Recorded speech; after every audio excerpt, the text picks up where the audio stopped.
ఆలోచన చేయండి. అందుకే ఇవాళ మిత్రులారా, ఇవాళ నేను ఒకటే మాట చెప్పదలుచుకున్నా, ఈ వేదిక మీద నుంచి మాట ఇవ్వదలుచుకున్నా. నీలం మధు ముదిరాజు నీడ గెలిపించండి. మా ముదిరాజు సోదరులకు రాష్ట్రంలో మంత్రి పదవి ఇచ్చే బాధ్యత నాది. బీసీ-డి గ్రూప్ నుంచి మీకోసం కొట్లాడి సుప్రీంకోర్టు నుంచి బీసీ-డి గ్రూప్ నుంచి ముదిరాజులను ఏ గ్రూపులకు తెచ్చే బాధ్యత నీలం మధు తీసుకుంటాడు. మా యాదవ సోదరులకు మొన్నటికి మొన్న అనిల్ కుమార్ యాదవ్ను 10,000 కూడా ఖర్చు లేకుండా ఆ పైసలు కూడా పార్టీ కట్టి రాజ్యసభ ఇచ్చి ఢిల్లీకి పంపించినాం. మా మిత్రుడు పొన్నం ప్రభాకర్ గౌడును రాష్ట్ర మంత్రివర్గంలో తీసుకున్నాం. మా సోదరుడు మహేష్ కుమార్ గౌడును ఎమ్మెల్సీగా చేసినాం, వర్కింగ్ ప్రెసిడెంట్ను. అక్క కొండ సురేఖమ్మ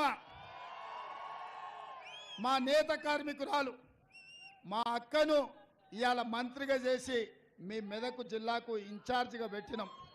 ఈ పార్టీ దామోదర్ రాజు నరసింహ గారు ఒక మాదిగ బిడ్డ, ఆనాడు ఉమ్మడి రాష్ట్రంలో ఉప ముఖ్యమంత్రి, ఈరోజు రాష్ట్రంలో అత్యంత కీలకమైన వైద్య ఆరోగ్య శాఖ మంత్రి.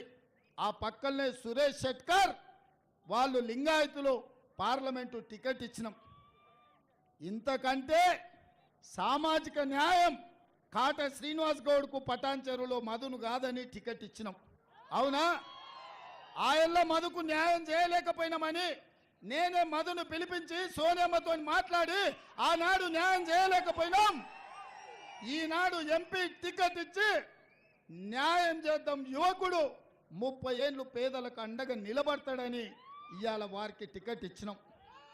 మిత్రులారా, ఇంత సామాజిక న్యాయం, ఇంతమంది బలహీన వర్గాలకు, దళితులకు, గిరిజనులకు ఏ పార్టీలైన స్థానం ఉన్నదా అని నేను అడుగుతున్నా. మీరొక్కసారి ఆలోచన చేయండి. సీతక్క ఒక ఆదివాసీ బిడ్డ, బలరాం నాయక్ ఓ లంబాడి సోదరుడు, ఇవాళ వీళ్ళందరూ రాష్ట్ర స్థాయిలో, జాతీయ స్థాయిలో నాయకులైనరంటే, అదేవిధంగా బలహీన వర్గాలకు 16 కార్పొరేషన్లు ఇచ్చి అన్ని కార్పొరేషన్లకు చైర్మన్లు నియమించిన, లాస్ట్కు ఫిషర్మెన్ నుంచి మా మెట్టు సాయిని కూడా ఇవాళ కార్పొరేషన్ చైర్మన్గా చేసినాం. ఇంతకుముందు ఎప్పుడైనా ఇది జరిగిందా? ఇంతకుముందు ఎప్పుడైనా చూసిండ్రా? ఇవాళ ఈ ప్రభుత్వం ఇందిరమ్మ రాజ్యం, పేదల ప్రభుత్వం, ప్రజాపాలన ఇది. అందుకే ప్రగతి భవన్ పేరు మీద ఒక గడి నిర్మించుకుంటే ప్రమాణ స్వీకారం చేసిన రోజే బద్దలు కొట్టినాం, ముళ్ళ కంచెలు తొలగించినాం, పేదవాళ్ళు సరాసరి అక్కడికి వచ్చేటట్టు చేసినాం. దానికి జ్యోతిరావు పూలే పేరు పెట్టుకున్నాం మనం. ఇవాళ ప్రతి బలహీన వర్గాలకు, దళితులకు, గిరిజనులకు, మైనారిటీలకు షబ్బీర్ అలీ గారు ఓడిపోతే ప్రభుత్వ ప్రత్యేక సలహాదారు కింద ఓ మైనారిటీకి అవకాశం ఇచ్చినాం.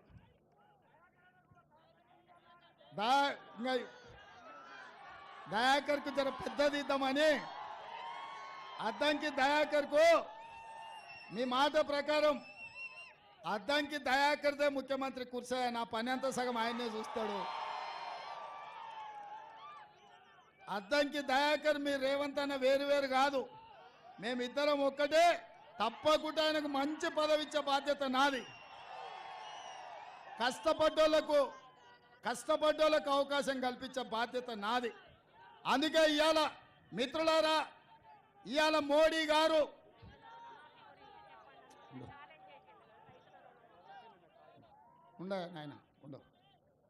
ఇవాళ మీ ద్వారా ఇప్పుడే మరి మా వాళ్ళు చెప్తారు ఏమని, క్యాంప్ ఆఫీస్లో హరీష్ రావు ఉన్నాడని. ఆయనకు ఒకటే మాట చెప్తున్నా, నేను 15 ఆగస్టు లోపల 2 లక్షల రైతు రుణమాఫీ చేస్తా అన్నాడు.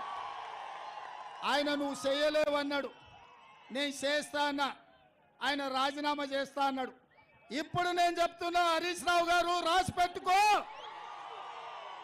కొమరవెల్లి మల్లన్న సాక్షిగా 15 ఆగస్టు లోపల ఈ రాష్ట్రంలో ఉన్న రైతులకందరికీ 2 లక్షల రూపాయల రుణమాఫీ చేసి